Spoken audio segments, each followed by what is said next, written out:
block him. So, and since extreme difficulty is all about health management, since you get no health refills, if I take a lot of damage there, that's trouble. 次のゲームは、ボーナスゲームのデルタルーンチャプター2になります。こちら解説の方がいらっしゃいます。解説のケアルガさんです。よろしくお願いします。はい。聞こえますか？そうですね。声聞き取りにくかったらマイクとの距離とか調整できますので教えてください。ちょっと緊張してますけど、よろしくお願いします。AGDQ2022 ジャパンリストリームをご覧の皆様、こんにちは。デルタルーンチャプター2メインルートの解説を務めますケアルガと申します。解説に応募したときは RTA 経験全くない一般人なんでしたが、2週間ほど前にメインルートグリッチレスのカテゴリーを走ってみたので、一応なんちゃってにわか走者になりました。こういったイベントで喋るの初めてなので、至らない点など多々あると思いますが、どうぞよろしくお願いいたします。今日起きて確認したらEST が35分、セットアップが45分になっていたんですが、さすがに45分はないと思うんですよね。昨日まで EST1 時間10分、セットアップ15分だったので、一応そのつもりで原稿を読みます。ではまず、ゲームについて紹介します。デルタルーンチャプター2は2021年9月18日に配信開始されたロールプレイングゲームです。チャプター1の公開は2018年10月31日なので、そこから約3年経ってのリリースです。チャプター1、2はなんと今無料でプレイできます。プラットフォームは PC、Nintendo Switch、PS4 となっています。まだやったことがないけど興味あるという方は、配信を見る前にぜひ自分でプレイしてみてください。デルタルーンはアンダーテールのパラレルワールド的な位置づけなので、隅々まで楽しむためには先にアンダーテールをクリアしておくとなおよしです。制作者はトビー・フォックス、シナリオ、デザイン、サウンドなどなど、いわゆる全部俺のオールマイティなクリエイターです。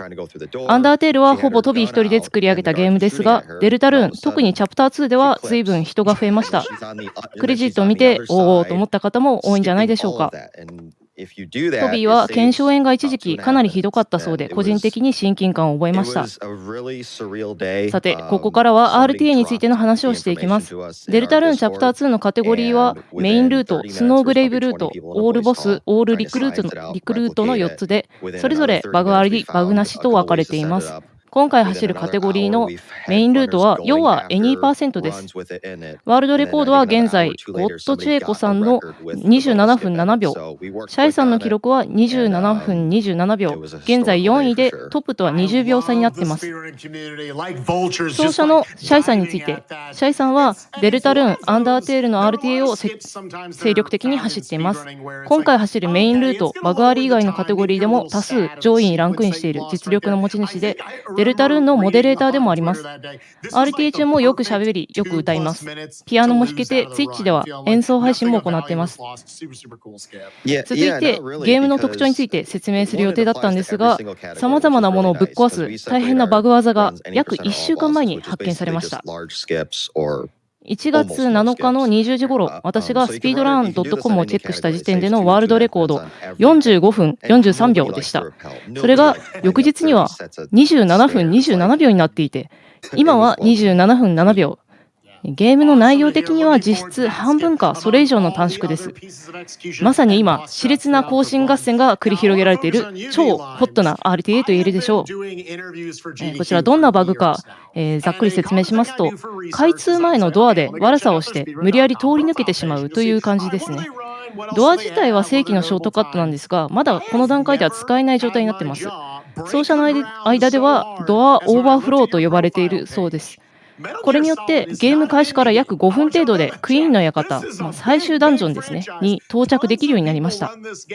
これで従来のチャートが大幅に破壊されまして、私が今日の解説用に作っていた資料と原稿も大幅に破壊されました。旧チャートもバグ技やテクニックもりもりでものすごく面白いので、よかったら、YouTube などで動画を見てください。だから先ほど EST1 時間10分だったと言いましたが、Q チャートでも順調にいけば50本を切るぐらいの記録だったので、解説もかなり巻いていかないと追いつかないなと思っていたんですが、もう全然そんな次元じゃなくなってしまいました。AGDQ の応募時期、チャプター2の配信が始まってすぐだったので、当初の記録はもしかすると1時間ぐらいだったのかもしれないです。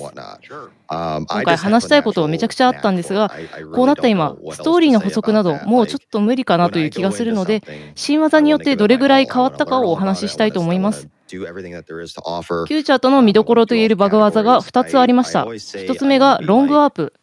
マップ移動で暗転する瞬間、進行方向と逆方向のキーを入力すると、クリスの座標がおかしくなって、本来のマップとは違う場所にワープするというものです。ゼルダの RTA など見ている方には馴染みがあるかなと思います。パンチカードがなくてもワープできるようになってしまいましたね。かなりシビアなフレーム技なんですが、これを3連続もしくは4連続で決めないといけないところが2箇所ありました。それから、2つ目、スパムトンスキップ。スパムトンが出現するマップの2枚目のポスター、真ん中あたりで方向キー右上を入力しながら決定キーを押す。これ成功するとテキストボックスが出たままカメラだけ動かせる状態になって、スパムトンの会話、戦闘をカットできるという大技がありました。しかし、新チャートではこの区間通ることがないので、もう両方とも使いません。今回の RTA ではスパムトン一切登場しないんですね。Q チャートでは一瞬出番がありましたが、それすらリンクは削除されました。私ね、スパムトンの曲ね、好きなんですけどね。2週間前にね、練習した時、この2つのバグ技があまりにも成功しなかったので、諦めてバグなしで走ったという経緯があります。他にも細かいバグ技ちょこっとあるので、そちらは RTA 中に説明します。それから、RTA 中の基本テクについて。まずメニュー操作。何を選んだのかわからないぐらいめちゃくちゃ速くて RPG らしい注目ポイントなんですが、新チャートではメニュー操作が大幅に減りました。以前は、防具を外す、防具を売る、武器を買う、武器を装備する、ランサーを使うといった操作があったんですが、今回金策が不要になったことによって防具関連の操作が不要になって、もう始まっちゃうもしかして、武器を買って装備するだけになりましたね。それから言語差、日本語の方が 4.5 秒ほど早いんですが、メニュー操作しやすい言語が推奨されていたので、以前ほとんどの記録が英語でした。今日はおそらく日本語で走るかなと思います。英語と日本語の表現の違いとか、ローカライズの面白さにも触れていきたかったので、解説としてはちょっと残念であります。それから移動。シンボルエンカウントなので、フィールドにいる敵は避けて進んでいきます。ダッシュ中壁にぶつかると大幅に減速するのもあって、移動テクニックは地味ながらも結構大事なんですが、敵置きがシビアなマップを通らなくなったので、重要度は下がったかもしれません。戦闘面、クリティカル TP、グレイズの概念があります。ぶっちゃけまともな戦闘がほとんどなくなってしまって、バトル関連の説明いらないような気がするんですが、一応基本的なシステムをお話ししておきます。攻撃は目押しによってダメージ量が変化します。攻撃の要はスージーなので、スージーの目押しが成功するかでターン数が左右されがちです。また、弾幕回避式バトルということで、シューティングのように敵の弾幕を避けるんですが、ギリギリで回避することによってテンションポイント TP がたまります。貯めた TP は行動、魔法などで消費します。TP は防御でも貯められるんですが、上昇量が1回 16% 固定です。そのため、効率よく貯めるには回避テクニックが重要になってきます。弾幕をギリギリで回避することを英語版でグレイジングと書かれているので、本日の解説中はこちらをグレイズと呼んでいきます。グレイズは東宝プロジェクト発祥の用語だそうです。あとね、まだいける？新チャートでカットされた強制戦闘について少し話していいでしょうか。スイートキャップケーキ戦、これがカットされたのが結構大きくて、DJ トリオなんですけど、最大の運ゲー要素でした。これカットされて喜んだ奏者は多いんじゃないかなと思います。実はこの戦闘、クリスが戦闘不能になると S アクション、R アクションがすぐ使えるようになって最短で戦闘終了できます。だからわざと敵の弾幕にぶつかっていくんですが、誰がダメージを受けるかランダムになってまして、なるべく早くクリスに当たってほしいというQ チャート最大のお祈りポイントでもありました。あとはあのカットシーンの最後に私ビクトリーって言いたかったんですよ。なくなっちゃいましたね。あとカットされた戦闘がバードリー戦。本来なら2回戦うんですが、バードリーの登場シーンほぼカットされるので、シャイさん、シャイさん違う、カットされるので、なんか知らんが突然出てくる鳥になっています。バードリー戦、目押しとグレイズをどれだけ決められるかガチ勝負なので見どころの一つでした。ノエルは新チャートだと囚われっぱなしになるので完全にピーチ姫ポジションです。その他特に変更がない部分についてですが、テキストスキップ C もしくはコントロールキー押しっぱなしにするとテキストをオートスキップできます。あさみちゃんかわいいですね。選択肢が出るとカーソルの位置がニュートラルになるので、その時は方向キーと決定キーの入力が必要になります。会話中 C と方向キーを押さえながらエンターと Z を連打する場面が何度か見られると思います。ダッシュ。ニューゲームで始めるとゲーム内設定初期化されます。初期設定ではオートランオフになっているので、フィールド移動中は X もしくはシフトキーを押しっぱなしにする必要があります。いわゆる B ダッシュですね。オートランを使いたい場合はゲーム開始後に設定変更できます。旧チャートも見どころ満載の RTA でしたが、新チャートは新チャートで、大きなカットでさらに RTA らしくなったのかなと思います。このゲームを知らない方が楽しめるのかどうかがわからないんですが、ちょっとでも興味を持ってもらえたら嬉しいです。事前説明とりあえず以上なんですが、まだいけるまだいければ話せることいっぱいあるんですよ。多分まだいけます。いや、よかったです。どうぞ。じゃあちょっとまだまだ語らせていただきますね。このゲームね、とにかく音楽がいいんですよ。なんですけど、名曲の数々ほとんど聴かずにクリアしてしまいます。私この曲好きなんですよとか言って盛り上がりたかったんですが、旧チャートですら私の好きな曲聴くことがありません。少しでも気になった方はデルタルーンをプレイしてぜひサントラを買いましょう。アンダーテールの5周年のコンサート2020年に行われたものが公式 YouTube にもありますので、そちらぜひ見てみてください。あとですね、RIJ でもこれまでにアンダーテールとデルタルーンのチャプター1が走られています。どちらもめっちゃ好きで何度も見てます。めっちゃ好きです。RTA in Japan 3ではアンダーテールの TPE グリッチレスアシュラムさんが走ったのと、 RTA in Japan 2019でデルタルーンチャプター1 Any% ニューゲームブラインドフォールデッドバブジャーさんが目隠しで走ったのとあります。ぜひ見てみてほしいですね。それから、奏者のシャイさんについての補足といいますかなんですが、今回他のカテゴリーでも応募してて、オールチャプターズという、ワンツー投資で走るカテゴリーがありまして、それのメインルートとエニーパーセント、あとチャプター2のスノーグレイブルートですね、こちらでも応募しておりました。ちなみにね、シャイさんの記録なんですが、グリッチ列ものすごく強い方で、メインルートもスノーグレイブルート、あとオールボスのグリッチレスの1位全部シャイさんです。ものすごいですよ。あとオールチャプターズのグリッチレスもシャイさん1位の記録多数持ってます。恐ろしいですね。ちなみにこれまでチャプター2の最速クリアはスノーグレイブルートのバグありだったんですが、新技の発見によってメインルートが最速になりました。参考記録としてスノーグレイブルートのワールドレコード、今29分31秒ですね。ドアオーバーフローの登場で他のカテゴリーもものすごい更新合戦になっています。20分ぐらいの短縮なんでね。オールチャプターズも1時間切る記録が続々出てきています。いや、恐ろしいですよ、本当に。あとはね、じゃあちょっと申し訳程度にストーリーの補足一応しておきますけど、チャプター1のあらすじですね。主人公のクリスは学校の課題でクラス1のワルスージーとペアを組むことになりました。チョークを取ってくるように言われて2人で物置へ行きますが、物置の中はなんと闇の世界につながっていました。そこで出会った闇の国の王子ラルセイは2人こそが世界を救う伝説の勇者だと言います。それからなんやかんやと冒険を繰り広げ、みんなで力を合わせて闇の泉を封印しました。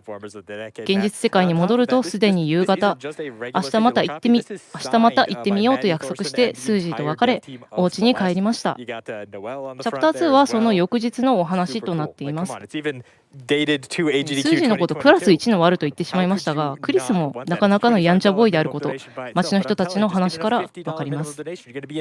一応ね、こう解説はしたけど、開始5分でラスダンに行っちゃうような RTA なので、このお話が役に立つかどうかはちょっとね、あれなんですけどね。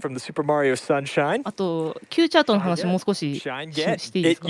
すると細かい部分ね、当日走りを見るまでわからないから、よく見て頑張るしかないと思っていたんですね。サイバーフィールドでロングワープできる場所ってすごく多くて、さっき2箇所連続成功しなくちゃいけないっていう話したんですけど、そのうちの1つ、スイートキャップケーキ戦前のロングワープは3連続バージョンと4連続バージョンっていうのがあって、どっちを使うかがまず見ないとわからない。あと、スイートキャップケーキ戦前の、クリスが早く落ちるように HP を調整しておくかどうかとか、装備を外しておくかどうかとか、もしくはその装備で金策しないでタスクとかと戦っておいて金策するかとか、あとダガマフ2取るかとか、ピンクリボンと銀の腕時計は使うかどうかみたいなところ、こう細かいとこが本当に今日見るまでわからないような状態だったので、資料どうしようかなと思っていたんですが、まさか全部なくなるとは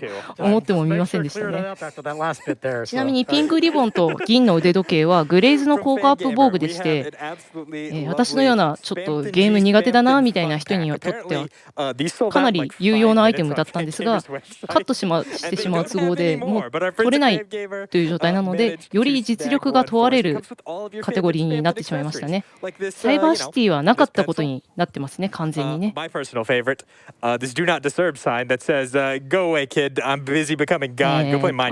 だいけるもんね。I too am frankly busy becoming God. 資料がね、この原稿作る現在の原稿の前の資料っていうのがあるんですよ。1週間前まで書いてたね。全然見れてない。すいません。もう完全に今原稿を読むだけの人になってました。Let's see, what else do we have here? We have so many cool things that I have just dropped some of it off the front of the desk, and that doesn't matter. ネタバレ要素がほぼほぼないですね。頑張ってストーリーも補足しようと思って資料としてはめっちゃ作ってはきたんですけど、なんか読んでる暇がないんですよ。30分ぐらいで終わっちゃうから。それも一番最初オープニングがちょこっと挟まるのと、ラストの最後のボス戦撃破した後の時間が7分ぐらいなので、本当に早いんですよ。さっさと終わっちゃう。すごいガンダムカラーだ。Gundam Blue, yeah, absolutely incredible. The collaboration for these items is completely over. I think they retailed for about $400 when you could buy them directly from the manufacturer. At this point, you know, who knows? ちょっとね、バグ技の Q チャートの方のバグ技の補足とかしておきますと、ロングアップバージョン 1.06 以降では X もしくはシフトキーと C もしくはシフトキーを押しながらキー入力する必要があります。ちなみに失敗してもこれタイトル画面に戻れば座標がリセットされてやり直せるんですが、やはりタイムロスになってしまって普通に進んだ方が早かったということがあり得るので、一発で成功したい技でした。ドアのバグ技が発見される前の記録ですと47分ぐらいだったので、バグなしの記録が50分なので3分ぐらいしか差がなかったんですよ。だからロングワープ失敗してタイトルにいちいち戻ってると、そのバグなしで走ったんとあんまり変わらないようなタイムになっちゃうんですよ。あとね、スパムトンスキップ、さっきテキストボックスが出っ放しになってカメラだけ移動できる状態になるみたいなことを言ったと思うんですけど、それでマップを抜けた先、本当はめっちゃ車が渋滞してるのを信号のスイッチを押すとそれが渋滞が解けて通れるようになるみたいな道なんですけど、渋滞が起こったままそれをなんかマリオ3のこう壁裏通っていくみたいな感じでめちゃめちゃなとこ走って抜けていくんですよ。なんですがこれ練習して1回も成功しなくて、スパムトンスキップのその日本語の解説してる方が全然見つからなかったんですよ。やり方が正しいかどうかも分からなくて。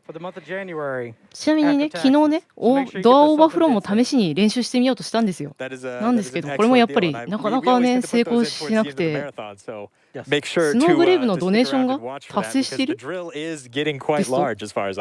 っと待って。enormous. Indeed, indeed. Thank you. So the best part having Matt here is I don't have to fret about the wording of that. I can just point at Matt. No, if I mess it up, then it's my fault, right? Indeed. 用意してなかったやつが。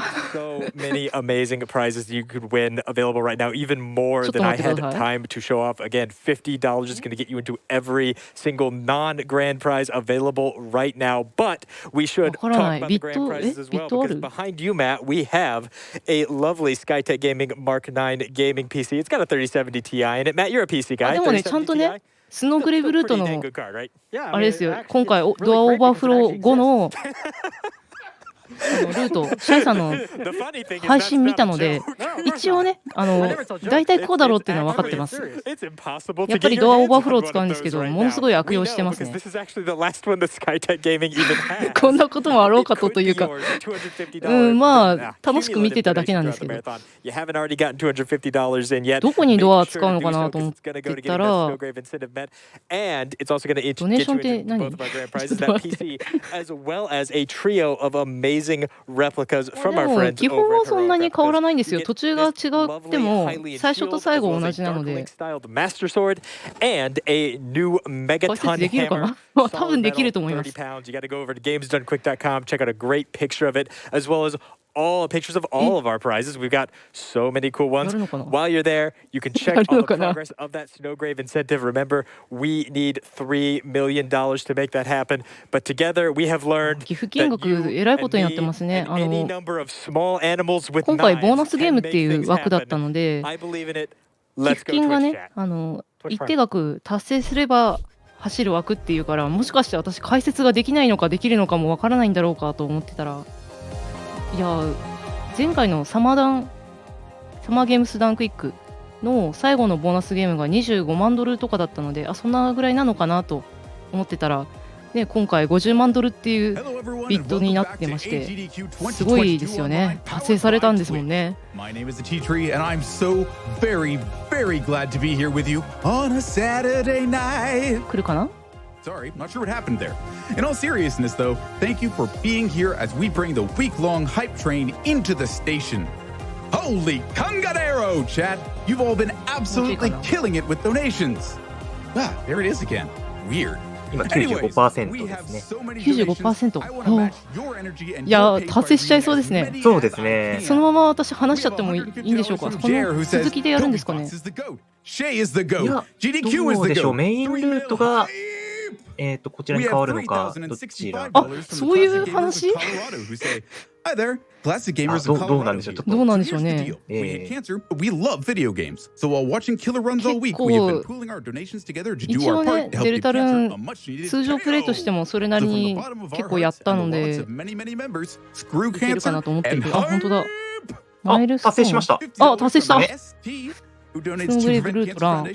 すごい。おめでとうございます。おめでとうございます。すごい。これは2つ走られるのかちょっと分かりませんけど、両方走っても1時間ぐらいなんですよ。なるほど。そう、両方30分ぐらいのランなので、もしかしたらやれちゃうかもしれないけど、わ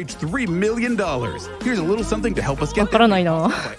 どうなるのかな。いや、両方見られるならこれめっちゃ嬉しいですね。これ嬉しいですね。私見たいですよ。音楽も聴けますね。スノーグレイブルートということ。そうですよ。スパムトンの曲聴けるんですよね。そしたらね、それは嬉しい。これ皆さんにお聞かせできるっていうのはちょっと嬉しいですね。でもメインルートのボス戦の曲も好きなんですよ。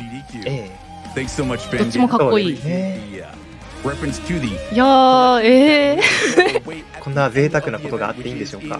いや、応募してよかった。解説私も司会希望してよかったです。あ、希望で入ってたんですね。いやー、嬉しいな。嬉しいですね。これは。本当、好きあれば自分語りしちゃうんですけど、秋にテイスティング・フォー・グローリーやってたじゃないですか、リストリームで。あれの幻想水湖伝2の解説を聞いて、やっぱ解説いいな、楽しそうだなって思ったんですよ。だから次のイベントではなんかやりたいものがあったら応募しようかなって思ったら、あ、デルタルーンあると思って、もういの一番に応募して。ああ、もう嬉しいです。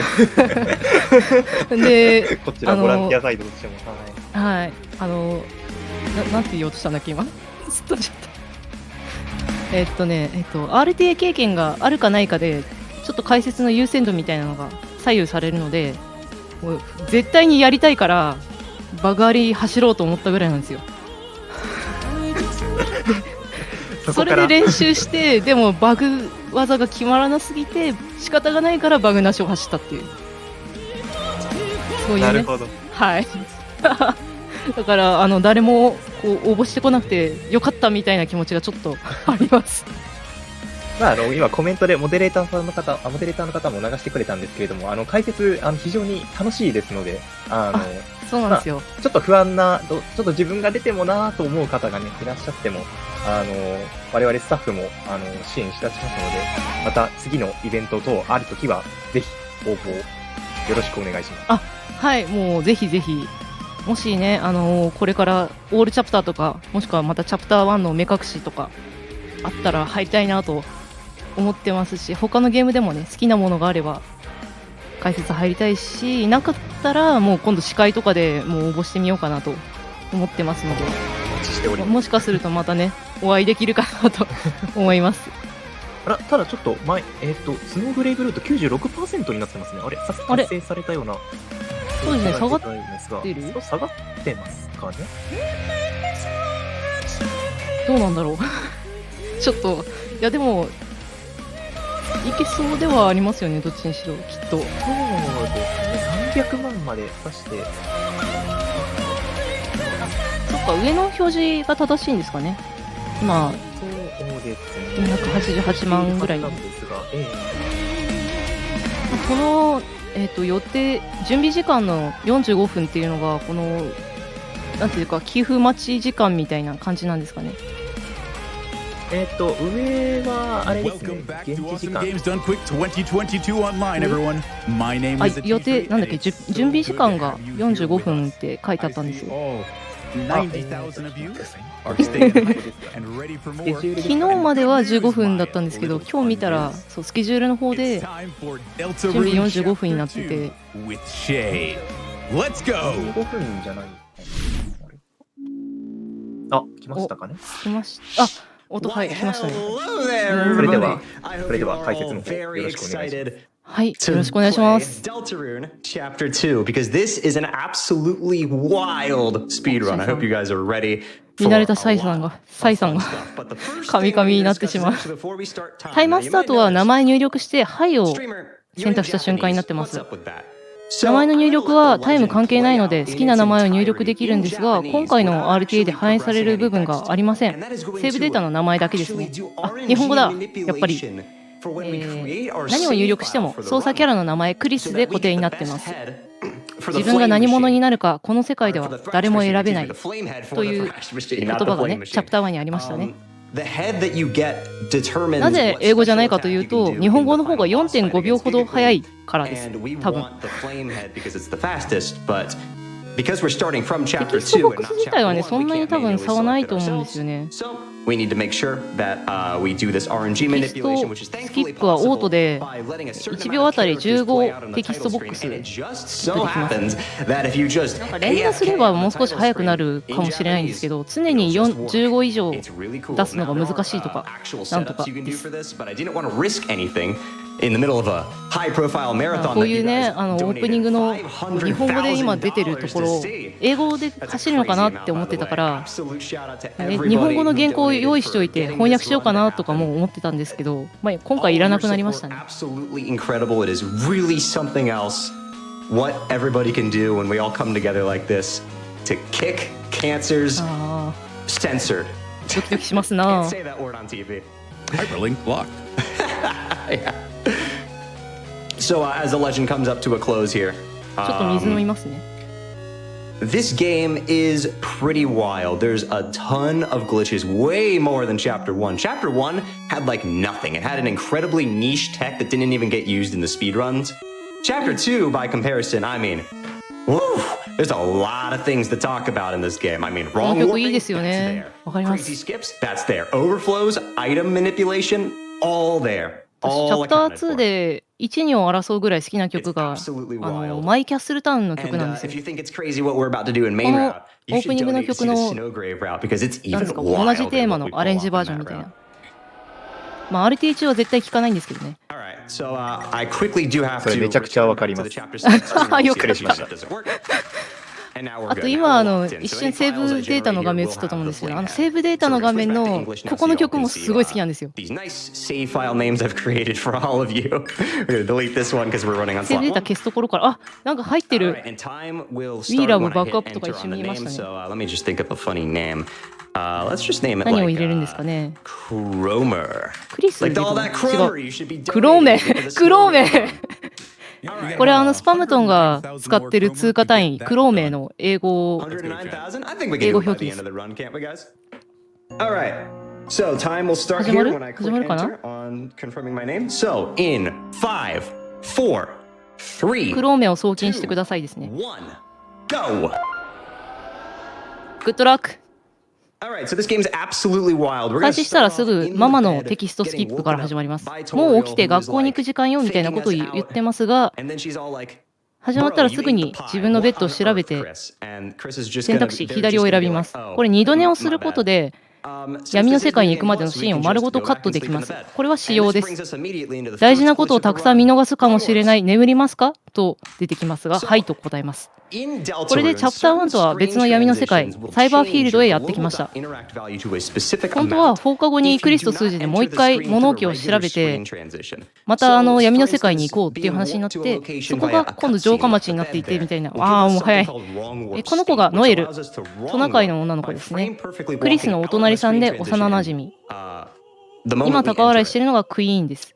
この世界の統治者みたいな役割ですね。世界征服を目論んでるらしくて、その助手としてノエルをさらおうとします。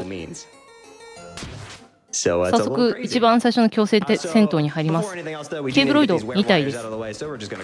最短で3ターンクリアできます。まず2人とも戦う。2人とも目押し成功してましたね。これでしっかりグレイズを取ってきます。バチバチいってるのがね、グレイズ成功の証です。2ターン目も2人とも戦うを選びましたね。ここね、一番最近見たのではゆらゆらを使ってたんですよね。数字のルードバスターでフィニッシュ。これで3ターンですね。ジラル星が合流します。どうやらまた別の闇の泉が出現したみたいだと言ってます。なので封印しに出発だ。ここで突然の音ゲー始まります。このおしゃれ演出ね、好きですね。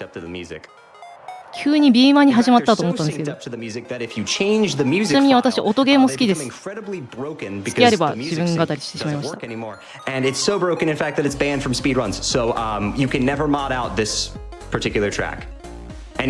はまっすぐ走っていくだけなので特に難しいとこないですね。しっ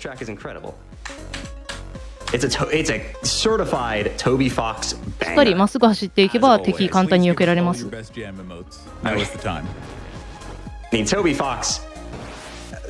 辺はね、意外とまっすぐ走っていくとこの音ゲーにも当たらないで進んでいけるんですよ。チャプター1になかった要素として仲間を失うことっていうのがこの後サイバーペディアっていうなんかマニュアルみたいな本があるんですけど、それに書かれてて、今回の冒険以降敵を攻撃して倒すとロスト、つまり失われてしまいます。ロストした敵はその後二度と仲間にすることができません。ただし失った絆と引き換えに自分が強くはなれるでしょうという記述があります。仲間システムがねあるんですよ。自分のそのマイキャッスルタウンってとこに仲間にしたモンスターたちが現れるというね。この辺で突然ゲームで遊ぶことになります。しかしこのコントローラー使うにはクリスは背が低すぎて力も弱すぎる。ぐしゃ。みんなの力を合わせればマジカルイスフォーム R、 パワービーストフォーム S。 あれ英語プレイになってる。ごめんなさい、気づかなかった。英語になってましたね。いつの間にか。ラウンド1ファイト。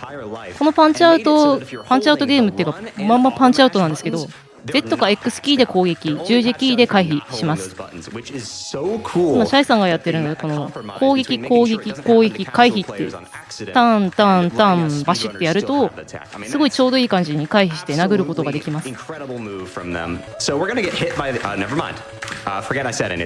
私これなんか最初タイミングが全然わからなかったんですけど、この方法を採用したらいとも簡単にね戦えるようになりました。あっさり終了ですね。なぜか爆発してしまうと。左を選びます。選択肢この後です。この後がドアオーバーフローを開始します。セーフティーセーブを取って、これちょっともう説明不可能なんですけど、この位置で話しかけて左を選んで暗転して戻っていろいろガチャガチャコマンドを入力するとテキストボックスが出たまま自由に動ける状態になります。それでそのまままたドアフレーム調べると、おー見事ですね。一発成功。さすが。4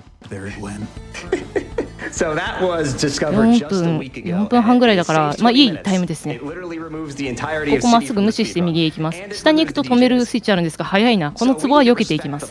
次はこの壺を避けて走っていったらこのラインのところで壺が落ちてきて、あれ違う、嘘、何それ待ってここなんでこれ一回ね前のマップに戻る。あ、ぶつかっちゃったわ。初めて見る嘘やん。本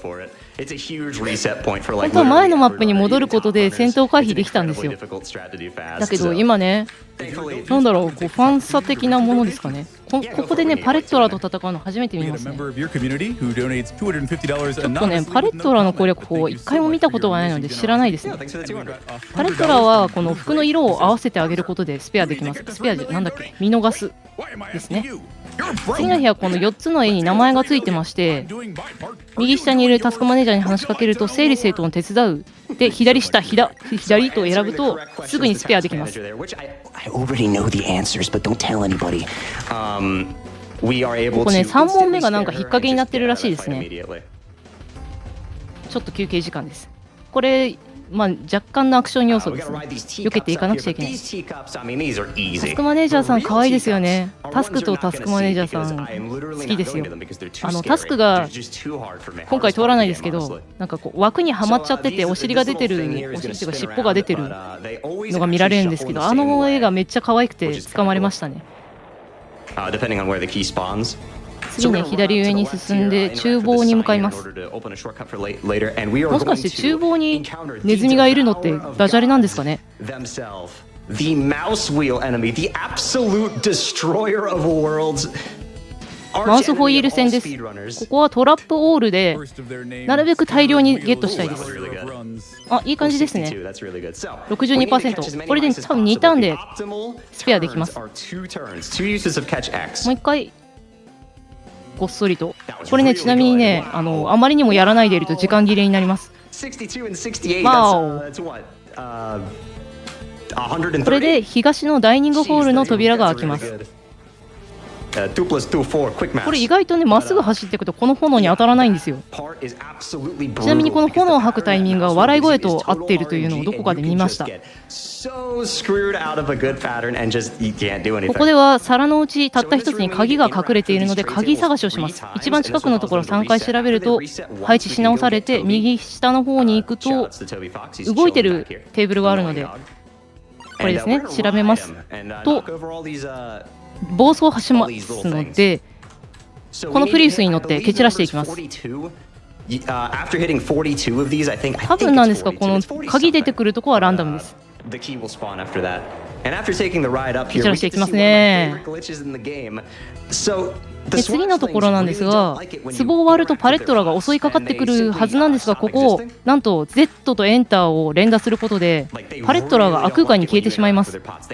多分壺が割れたので隕石辞任したのかなと思っていますね。これ簡単にできるんで皆さんもやってみてください、ぜひ。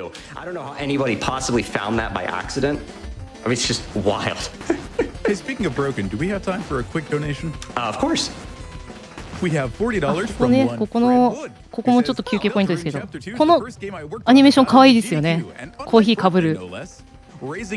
かぶってないのが1人いますけど、これで3階に着きますと屋上への隠し通路があるので、なんか知らん鳥がいきなり出てきて、スージーと一緒にノエルを助けに行くんだと、ここでスージーが一旦離脱します。クリスとバードリじゃねえや、クリスとラルセイはクイーンを引きつけてくれと言われるので進んでいきますと、3駅の湖があって進めない。スイッチを押すとスワンボートが出てきて一緒に乗ります。ここでお家の色、今キーンってなったと思うんですけど、お家の色変えておくと次のイベント戦の初期 TP が増えます。6個か7個変えれば OK です。結構ね、判定シビアなところがねあるんですよ。意外とね、ちっちゃなお家みたいなのは実はゲスト用の素敵な南国風ビラらしいです。That we skipped Chris getting the banana, so it's okay. There's a second banana here for us to get instead. It's okay. We're still getting our daily dose of potassium. カリウムゲット。 It's good for you, Chad. 本当はね、2回バナナチャンスがあるんですよ、このゲーム。でも1回目は残念ながらカットされてしまいました。皆様ここで思う存分バナナ食べてください。So by grazing 6 or at least 6 of those houses, we'll have いい感じ enough に to お家も色変えられてますね。 we'll have enough to use a certain action in the next fight. So if you're ever 手が出てきて、これじゃ先へ進めないので、この手をどかす方法がないか調べてみようかということで上に進みます。このマップの右に閉じ込められて困ってるパレットラがいて助けることはできるんですが、当然助けません。タイムロスなので。They will actually get both Chris and Ralsei will actually get teleported. この上のお城、Which can sometimes be good and sometimes not be good. 助けるとリザレクトダストが入ってますね。ここは左から2番目スイッチ、一番左スイッチで簡単に解けます。 The switch, then the first house, and then the switch again. 2 mouse, 1 mouse is a dumb joke because I kept asking my chat when I was learning how to speedrun this game what the solution was, and they didn't make any sense. They were just like, streamer, 2 mouse, 1 mouse. I'm like, what does that mean? パーン、ハイタッチ。 And もう一回レバーを押そうとしてもハイタッチの取り消しはできないそうです。so now we're gonna take the もう一 raft. 回ボートに乗り込むと、ここちょっとねいい話をしてるんですけど、クリスと2人きりで過ごすのっていいなって、変かなと聞かれるので、自分も同じ気持ちと答えます。 So we're just gonna mash through these choices. あれ違う方答えてる。 We get the most こっちの方が短いのかな。 in the run. 左のはずだったんですけど、右になってる。 Serious when I say that. The one. ここで The only. ルールのカードが出てきます。 Has ended a couple of your runs recently. 相変わらずね、 I am the mighty Ruth 人 card. の邪魔をすることを好きというか、あ、ボコリングマシー You'll ン。 notice he has the flame head because of the manip ここは we 陣 did. 取りゲームみたいになってまして、 And 最 we're 速 just 2 gonna ター go ン ahead で and take こ houses うお家 straight の to box them 色 in を as ね fast 変え as て斜めに possible. まっ We すぐ行く skipped と the pattern, which is nice. すぐ終わりにできます。グレーズもバッチリですね。テイクハウ So ス we're just gonna box him in as fast as possible and end the fight. So the はい、勝ちました。 pattern he does with his houses can 全然 make ね it so こ that こ you 喋れない either んですよ。 get a fast two-turn where he doesn't even get to move ボコリン again. グマシンはね、ニューゲームで始めるとランダムで生成されます。 Really unlucky and get a 3-turn. And you know, sometimes God just hates you. It's just not much ち you な can みに really ルー do ルの about カー that. ド、館のカフェショップ Truth 出 is, 禁になって the ます。 game was rigged from the start. Anyway, now you know me. I'm an avid Undertale runner, and under no このカメ circumstances ラ would I ポーズを取る選択肢が出てくるんですが、タイムロスなので普通左を選びます。あ、ハグした。イベント用にハグしてくれた。撮った写真見られないんですけどね。 I'll do it just this once. ちなみに選択肢はピースサイン、ラルセイをハグ、お下品なポーズ、写真は撮らないとなってます。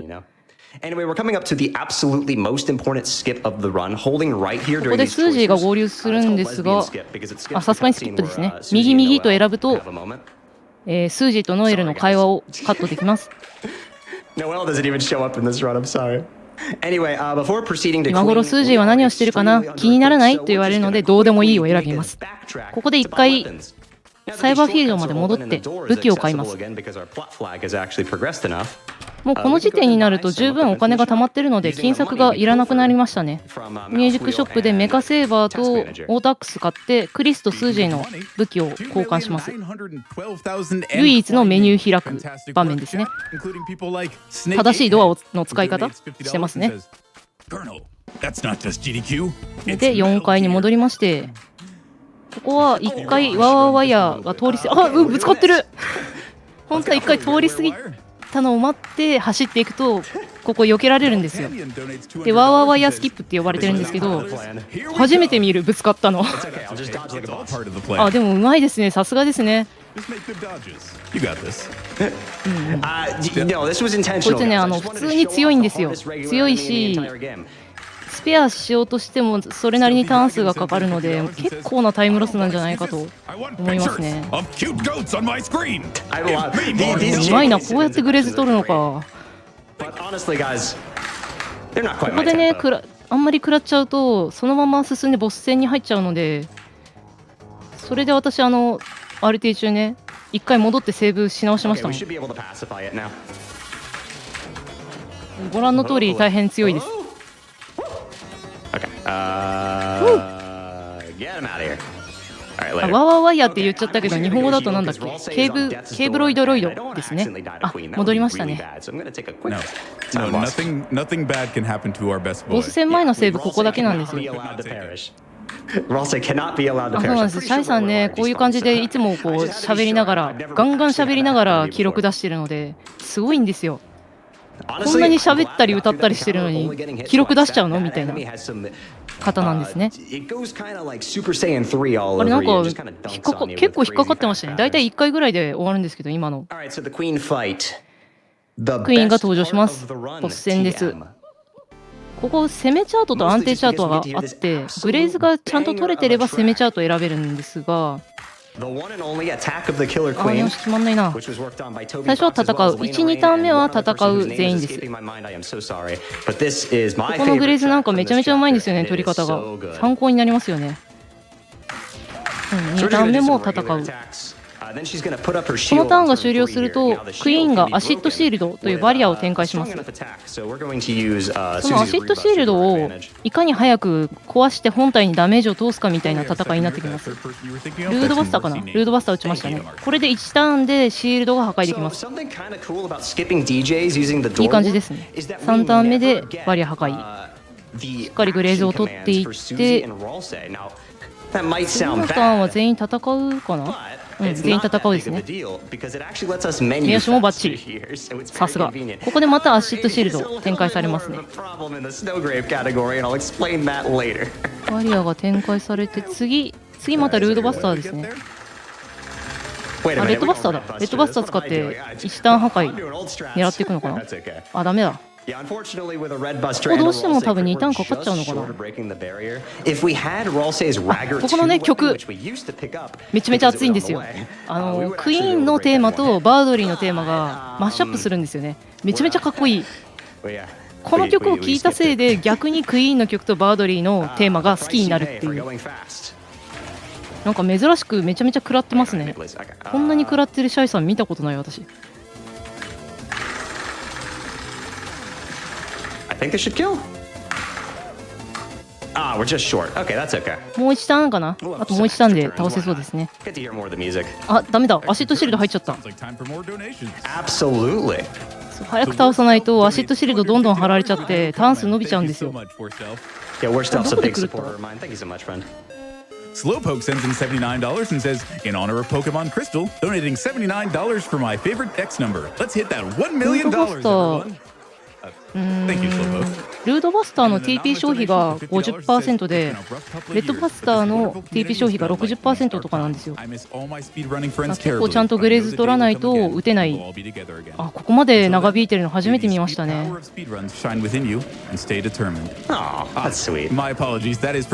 いや、普通ね、7ターンとかでね、終わるんですよ。Goodbye, Queen. It was nice. OK ですね。I'm definitely not playing worse to delay the schedule to give us more time to hit the Snowgrave incentive. That would be ridiculous. クイーンは一応この世界が闇に包まれることでもう誰も苦しまなくていいっていうようなことを言っていて、なんかみんなの幸せのために騎士を作ろうとしてるみたいな話なんですよね。良かれと思って。And unfortunately, he does lose his arm, or at least it gets injured. He doesn't lose it. I mean, it's not J.J. Abrams, but like he does. So it's not a star. If you like Birdly, sorry about this. いやー、こんなに長引いたクイーン戦初めて見ましたね。セーブはセーブするんですね。セーフティーセーブですね。All right, so now we've got the most important fight of the run, the Giga Queen fight. So Queen here gives us a little plot exposition where she's all like, any of the Lighteners can make a fountain, and the fountains are great because you can do 微妙に飛ばせないアニメーションですね。And I'm trying to use Noelle to make a fountain, except we haven't seen Noelle in forever. Oh, there she is. Anyway, we're having none of that because she's kind of in trouble and she needs our help. But Queen is going to hop into her conspicuously hidden giant robot that is actually in the mansion the entire time, which is a super この構図、なんか 6万 X3 の構図っぽくないですか？ロボットアニメにありがちなんですかね。Anyway, we're going to assume our superpower formation. これが最終形態のギガクイーンだそうです。And unfortunately, it's not very good. And we're just going to fall down. But Birdly is going to rescue us. バードリーが助けに来てくれるし、助けた覚えのないやつもなぜか加わっています。これね、究極の学校提出用課題作品らしいですよ。まさかの合体ロボ。シャキン、シャキン、ガシーン。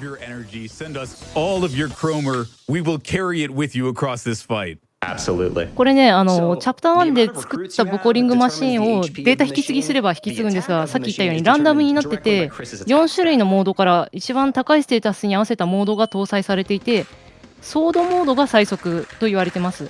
今回はフレームモードかなだと思います。TP が 50% 溜まったらモード発動できるので、なるべくここでもグレイズを取って攻撃の目押しもバッチリ決めていきたい場面です。そう、パンチアウトがここでサルベージされるんですね。ちなみにアヒルモードだと最悪でデバフになっちゃうんですよ。ちな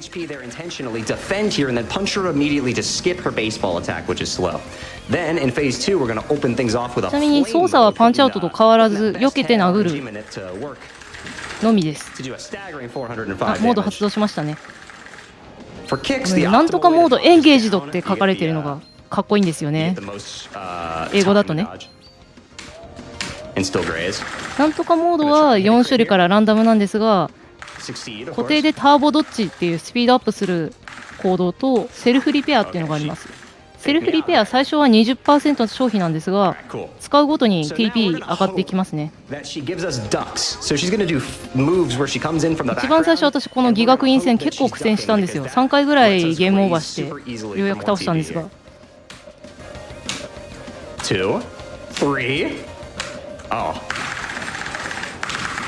完璧。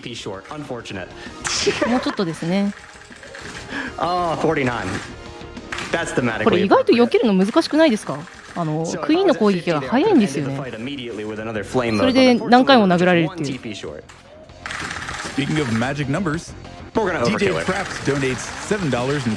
ラストターンっぽいですね。この弾まだですね。すいません。食らってる。こ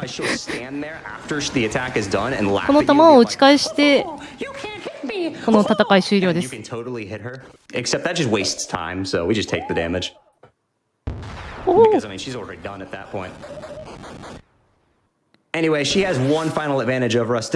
て隠し玉のロケットパンチ。これでクロスカウンターなのかという感じですね。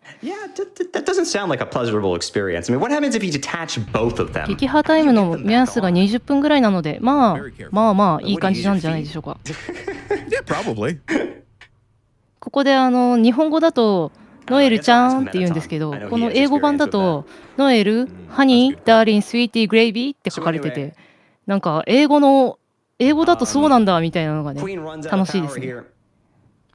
And now Birdley's gonna walk in and be all like, hey guys, hypothetically, let's say, just for the sake of the argument, that Queen had a point and we can open up a fountain. Let me do that. ここはね、説明が間に合わないんですけど、ライトナーって現実世界の人たちはみんな決意の力を持ってて、誰でも方向の騎士になれるんじゃないかみたいな。あ、ここ翻訳ポイントですか？ここラルセイの語りなんですけど、読みますね。光が闇に飲まれるとき、泉が空を覆うとき、すべてはカオスに包まれるだろう。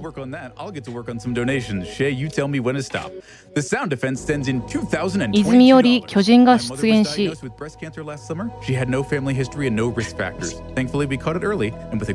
の地を破壊し尽くすだろう。Early detection allowed her story to be an inspiration instead of a tragedy. Everyone, take care of your health and get yourself checked where appropriate. Never assume it can't happen to you because it can. 生き延びたダークナーたちも闇に屈し、This one's for you. That's sweet. Thank you so much for sharing that. やがて一体、また一体と石と化すだろう。ライトナーたちは頼るべきものもないまま、終わらぬ夜を永遠にさまようだろう。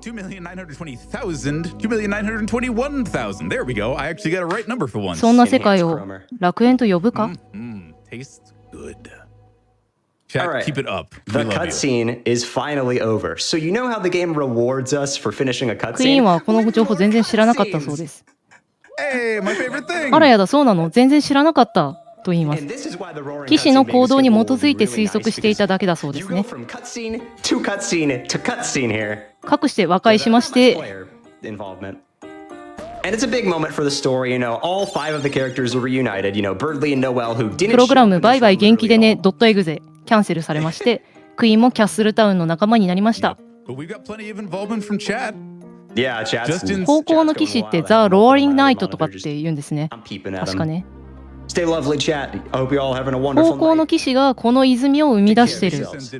でもそれって本当に悪いことなのかとみんなの中ではね疑問が生まれてます。スージーは闇の泉が現れていろんなことが前より全然面白くなったよなと。 Liam Edwards sends in $50 and says, "Hi GDQ, here's a donation in honor of the それはまるで hard work my friend 自分の魂そのものが光を放っているかのようだった。 Especially big shout out to my friend Sarah for her incredible work. Love them, love GDQ. Let's kick cancer." For those who don't know, 8-4 is the ここからですね5分ぐらいですかねエンディングまでほぼほぼ一本道です。 They did an incredible job. The 本当は Japanese こういう script is コンピュータールームっ really, て図書館の一室だったところが暗闇になっていて really good. Yeah, they did 飛び a 込んだら really あの good 世界だ job ったっ doing ていうお that. 話なんです Shout け out to all ど of them. まあそこカットされちゃったのでね。 ちなみに交通渋滞が起きてるせいで図書館以外に行けない状態っていうのに一時的になるんですが、 So they're completely separate, but they そ keep のアン the ダイン spirit が of the joke. Like, the 車 one を I 使っ think of is て that なんですかね、 Queen in English speaks with the first letter of all of her words capitalized. In 筋トレ Japanese, して to keep て that joke alive, そのアニメーションが she's 好きなんですよ speaking ね。 HTML font, 可愛い which で is すよね。 hilarious. 外行くとスージーが待っててくれて、一人で帰るの嫌なんだろ、どうしてもっつうなら付き合ってやるよと言いますが、多分一人で帰るのが嫌なのはスージーの方でしょう。可愛いですね。あ、サンズに会いに行く。え、サンズ Nope, never mind. I just had to do that. チラ見えして帰っ Oh, た。 I missed my funny skeleton man already. So after having our little, 20自 seconds 宅へ of 帰 movement っ there, て選択肢左回路を選ぶ you know what と we're gonna get? せっかくだから上がってもらったらという話になります。 More cutscenes, ちょうど more パイを焼こう donations. と思っていたのという言葉につられてスージーがお家にやってきました。 Chat, you sustain me. ここで一緒にパイを作ろうということになります。 $25 from じゃあ2人で下ごしらえ始めてるわねと言われるので、クリスは1人バスルームの方へ左へ走っていきます。じゃあうちを調べて左を選ぶ。 So kind of funny little これであと thing 残 here. り3分ぐらいです。ああ悪いことしてる。 When ガタ you're ガタガタ sitting ガ in タ the sink, you can press a button to make Chris shake. クリスがこんなことしてる間にスージーとトリエル仲良くなってまして、ここでね、ここの会話でスージーはきっとスースー気持ちよさそうに眠るんでしょうね。クリスママこそ寝れない時に飲むとよく寝られそうな名前じゃね。それじゃあ私たちはぐっすり快眠コンビねっていうジョークを飛ばしてるんですけど、これ英語だとねまた笑いどころがわからないジョークなんですよ。気になったら調べてみてください。あとこの本当は今まっすぐ自宅に来ちゃいましたけど、街の人たちと会話もできるし、マイキャッスルタウンに戻って仲間にしたモンスターたちと会話もできるんですが、その中の街での会話のお気に入りを私紹介したいんですけど、ナプスタブルーク君がアンダーテールに出てきた幽霊のナプスタ君なんですけど、警察署になぜかいて話しかけると、あ、どうしよう、間違えて警察官になっちゃったって言ってるんですよ。あれめっちゃ可愛くて好きですね。いとこたちに頼りにされてるからやめられないっていうセリフの可愛さですよ。あとね、仲間をロストした状態で多分キャッスルタウンに行くと、クイーンのセリフが率直に言って大したもんよ、人口密度が素晴らしく低いとかって言われるんですよね。あれ結構グサーってきますよね。そんなことをしてる間に不穏な行動が終わりましたね。もうパイすっかり出来上がっちゃってます。仕上げは後にして、スージー今日泊まっていったらという話になりますね。ダチの家に泊まるとか1万億年ぶりだ、へへ。可愛いですね、スージー。ここなんか電話してなさそうなんですよね。お家に電話しといてねって言われるんですけど。スージーとの会話をひたすらスキップします。選択肢は左下と選びます。選ぶかな。今日なんか全然違うんだよね。いつもと。なんつうかみんなといるだけでなんかすげえいい感じだよな。みんなをこっちの世界に連れてこらんねえかな。とね、あ、違った。左選んでた今。左って何だったかな、スージーだったかな。今度お祭りの日が近づいてるので、誰と行きたいみたいな話をされるんですけど、無言が一番早いんですよ。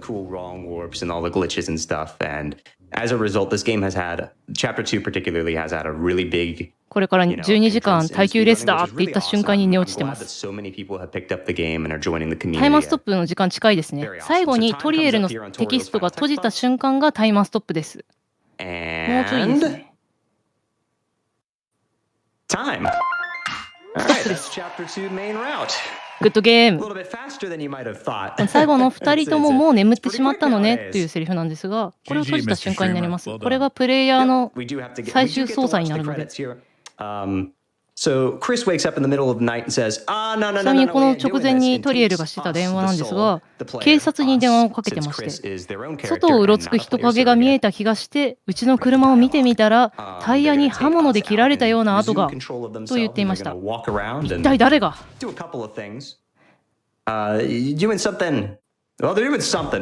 このね、エンディングの不穏さですね。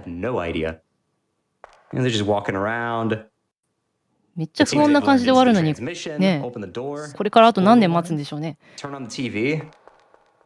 みにマイキャッスルタウン行った時にラルセイがクリスとスージェの部屋を作ったよって言ってくれるんですけど、そこで2人にとってここがもう一つのお家みたいになったら嬉しいなっていう時に、外の世界で何が起きていてもって言うんですよ。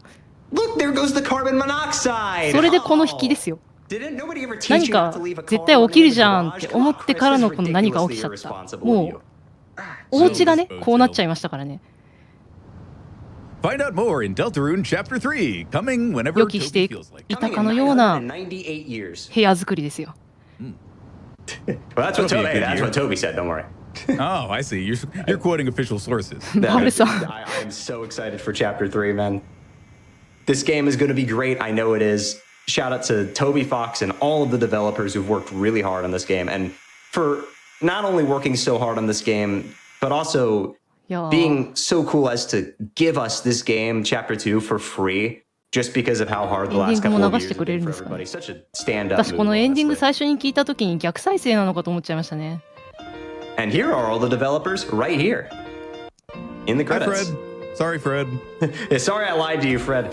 あ、やっぱりそう思いますよね。バグったみたいな。 Oh, but speaking of amazing things, お chat, どうな we る？ just crested $2,930,000 and we're flying. Keep it More than going. $1,000 終わ since I りま said し that. たかね。 Keep it going. そうですよね。画面変わったけど、どうなるんですかね。あとEnhance 先ほどありましたスノーグレイブルートの方ですね。はいこ。ちらの方はちょっと今こちら運営側でも確認中ですので、はい。まあもし達成された場合はどこかにもしかしたら挟まる可能性があるのかもしれま So we're せ just ん gonna が、 let the credits roll out here to Thank the you end so here. much ちょ for っとそ being こは a 達成待ちというふうになるのか、ちょっと情報がまだこちらも来てませんので、はい現在確認中となっており practice ます。 runs over the last week. I was どうしま there しょう。一 on 旦 the quote unquote 締める emergency 締めましょう stream か。 where Shayy じゃあ、 said, 一応 "Hey, 最後 you に all need to come 最後じゃないかもしれませんが、宣伝の方は now." あればこの 6場でぜひ hours straight お願いし streaming, ます routing 宣 out, 伝っていうことはないですけど、ちょっとじゃあ思ったことを感想をね述べさせてもらっていいですか。はい。あっという間でしたね。楽しかったです。解説。全然なんかしどろもどろになっちゃったかなと思うんですけども、またね機会があれば応募したいという話もしましたけど、その時もしまたね皆さんとお会いできましたらよろしくお願いします。もしかしたらスノーグレイブルートが走られたらまた戻ってくるかもしれないですけど、ありがとうございました。はい、またにありがとうございました。というわけで、今回、デルタルーンチャプター2メインルート、解説は、ケアルガさんでした。ありがとうございました。ありがとうございました。それでは、次の準備がありますので、一旦失礼いたします。司会進行も、ここで交代となります。ここまでのお相手は私、猫でした。ありがとうございました。それでは、次のタイトルまで少々お待ちください。Euro Transient sends in $50 and says, "Thanks for an amazing week. Great job by everyone. I'm sad to see this year's AGDQ come to an end, but now it's time to look forward to the next one. This is one of my highlights of the year. Thank you for the work everyone at GDQ does and all the work the runners put into mastering their games. You bring real joy with this event, and all for an amazing cause. Thank you." No, thank you, Euro Transient. And remember, we're not done just yet. We have our daily recap. We have Metal Gear Solid still to come. There is still time to win prizes. We have prizes open, everyone. Taking a look right here at the prizes that are open until the very end of the marathon, until the moment we call time on this whole shebang. There is a Sega Mega Prize Pack, an autographed Celeste physical edition signed by the entire Extremely OK Games dev team, a Cyber City desk mat from Fangamer, a metallic shine sprite from Cute Monster Props, that Nintendo Switch from Cent himself, if I'm reading this properly, a Sculptor's Idol statue from Cute Monster Props, a Deltarune Queen Perler with detachable changeable faceplates from Rizukun, and so much more. Get over to GamesDoneQuick.com, look up those prizes, make your donations, send them to whichever ending you'd like to see for Metal Gear Solid, and just keep the love coming in, chat. Thank you so much for everything. The Worst Elf sends in another $250 and says, "Guys, please, I want to see Spampton. We are still rocketing towards that $3 million goal, chat. Don't say it's over until it's all over." Mega Man X306 sends in $50 and says, "306 here. Always glad to see this every year. Here's to celebrating my 7th year of remission this coming July. Also to my father, who's going to join me in the Kick Cancer's Butt Club for his battle as well. Thanks to early detection. Cheers to all the runners, everyone behind the scene, and the donors." Nathan sends in $75 to the Prevent Cancer Foundation and says, $3 million incoming! Thank you, Nathan, for doing your part. Flames of Azure sends in $100 and says, "Let's get that Snowgrave route. Come on, Twitch chat. I see you. I know how hyped you are. Let's make it happen."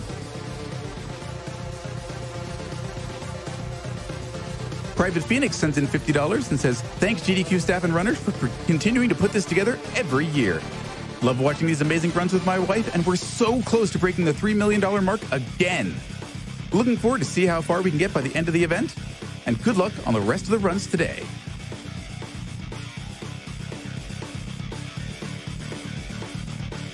Anonymous sends in $250 and says, "We've made closer goals, chat. We will never give up the fight."